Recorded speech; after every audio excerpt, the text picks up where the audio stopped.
the life of the grandfather, and the life of the great-granddaughter, and the life of the most wonderful husband of 68 years. He was a father. He wasn't a grandfather. He wasn't a great-grandfather. He was a father to all of us, who set a perfect example of how life should be lived. Those of you who know my family or myself know how important family was to my father. Every time I would come to the house to see my father, he would always ask immediately, "How's Henry doing?" He would ask again, "How is Henry doing?" And again, "How is Henry doing?" No one was a daughter-in-law or a son-in-law. We were all his children. My father was an entrepreneur in his own right. He started out in the canteen business with his father and brother after returning from the war, servicing the factories in Lynn, Massachusetts. Soon he opened the famous Mel and Murray's Delicatessen in Lynn, Mass, and stores in all the big malls throughout Massachusetts. When I would come home for a short weekend from college, there was always a bag full of meats and breads to bring back to the dorm. Of course, I was so sick of the deli in my college that my college buddies knew what was waiting for them when I returned. My father always trusted in everyone. He always made all of my friends welcome, always giving jobs to those in need and feeding anyone who was hungry. I was taught at a young age how to run the cash register, sitting on my grandfather's lap. Then I decided I wanted to make money, so I became a waitress. I would take an order and put the slip through the window for my father to fill. I would say, "Mr. Cohen, order up." One day he told me, "I am not Mr. Cohen. Call me Dad." I went into the back of the kitchen and I told him, "I can't do that." He gave me a look and he told me, so I told him, "I won't get good tips if they know who I am."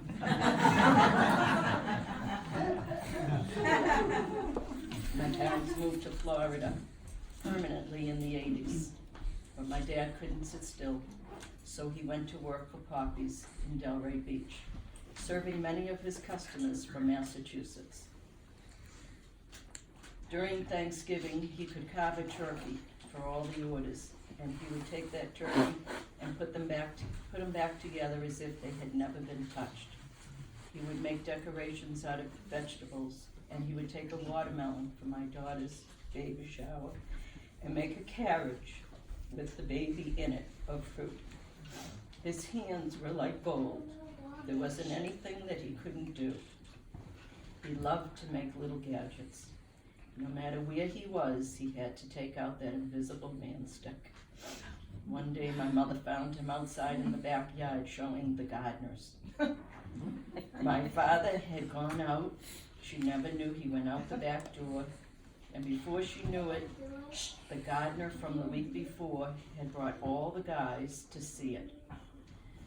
My dad was a hero in combat, serving his country in the front lines in the trenches of Normandy.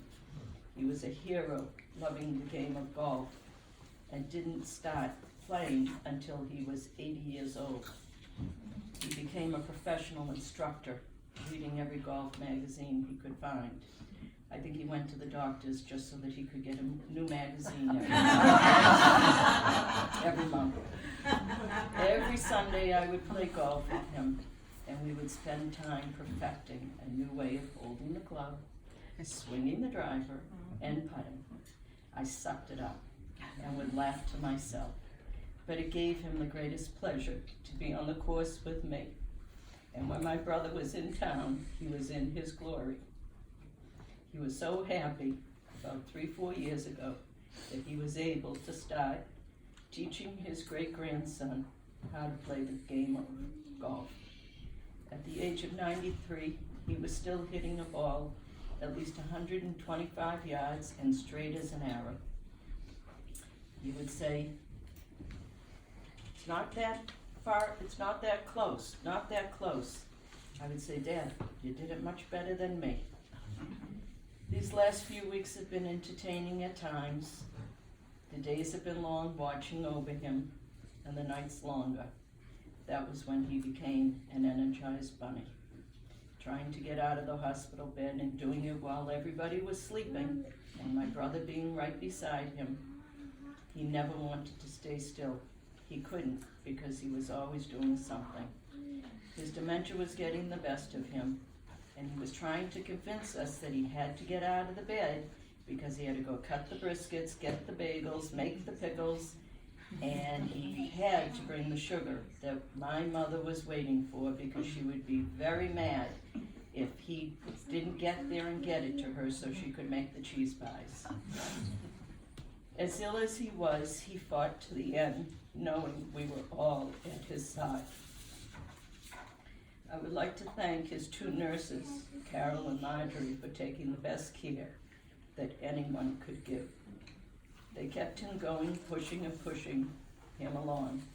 But it was my mom who gave him life, making sure that every morning he got up and he got dressed and he was bathed, and got him out every day, giving him the will to go on.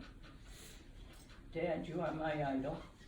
You will always be in my heart, and I always will know that you will be looking after me. I love you.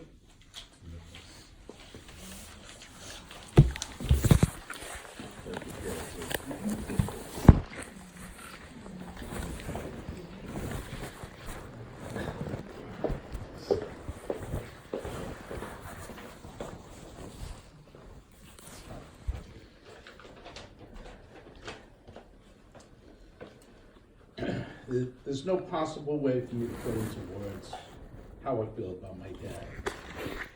It meant everything to me.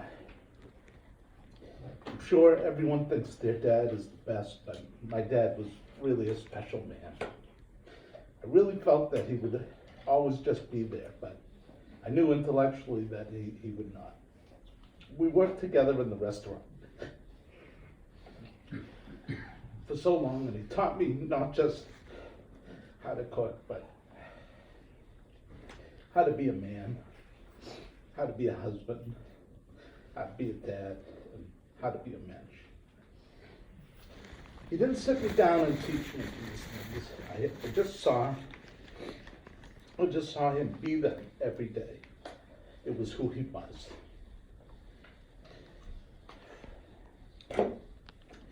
I don't know anyone who met my dad who didn't like him. Actually, they loved him. Maybe it was because he would bring you a sandwich or a cheesecake that he had made, but really it was because he was a kind and gentle man. They could make you laugh or keep you glued to a story about his World War II service, fighting the Nazis and freezing his feet in the trenches in Germany. They wanted to amputate his toes, but he would not let them. He nursed himself back to health, but his feet were always a problem for him. To show you what type of person he was on his feet 18 hours a day in the restaurant. And I never heard him complain. He just kept providing for us, his family.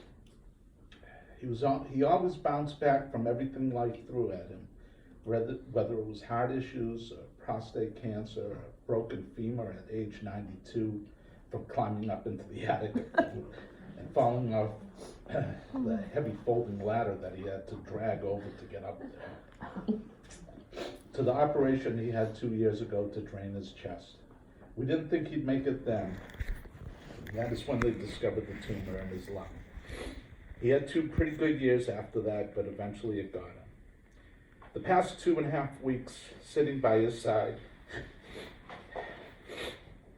it was filled with great ups and downs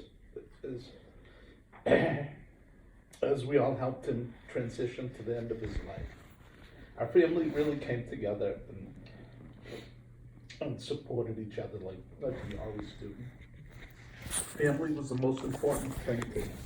He just loved having everyone together, and it was a fitting way for him to go. He fought all the way to the end. Dad, I'm so proud to be your son. I'll miss you forever. You're my hero. I love you.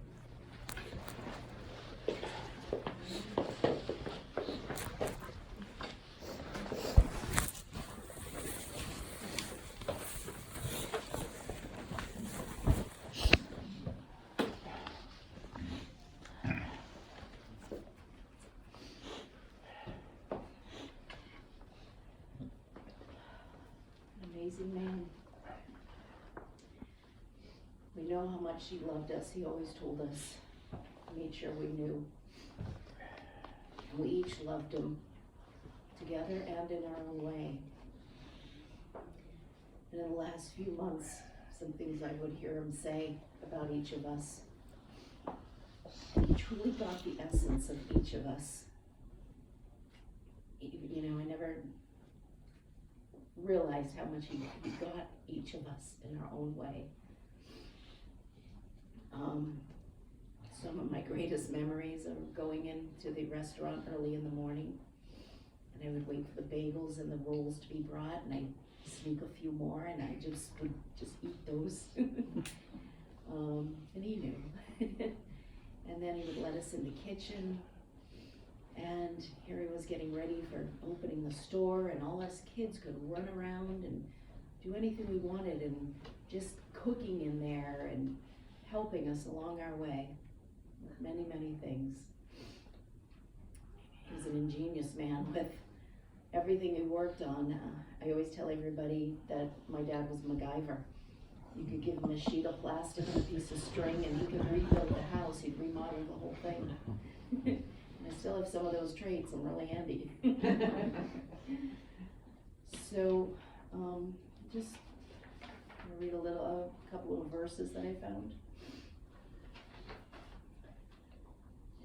What can you say to someone who has always been one of the most essential parts of your world?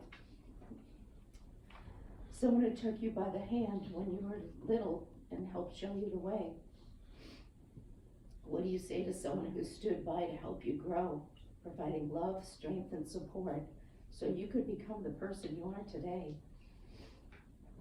What can you say to let him know that he's the best there is, and that you hope you've inherited some of his wisdom and some of his strength?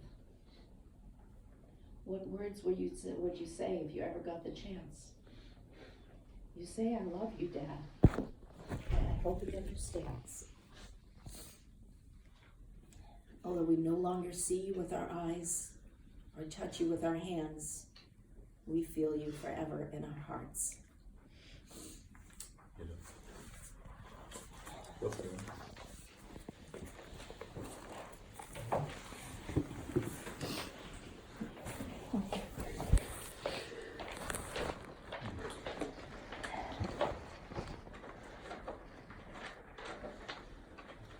So I just wanted to share a few thoughts and memories that I'll cherish forever about one of the best grandfathers ever.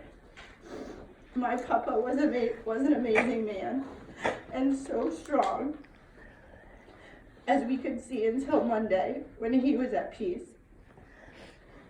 His service to our country proved that he was so strong, and everyone could see that he never gives up. He loved and admired all of his family. I'm so grateful that I was able to have the 36 years of my life with him, and that he was able to spend time with his great-grandchild, Hunter. Hunter admired him so much.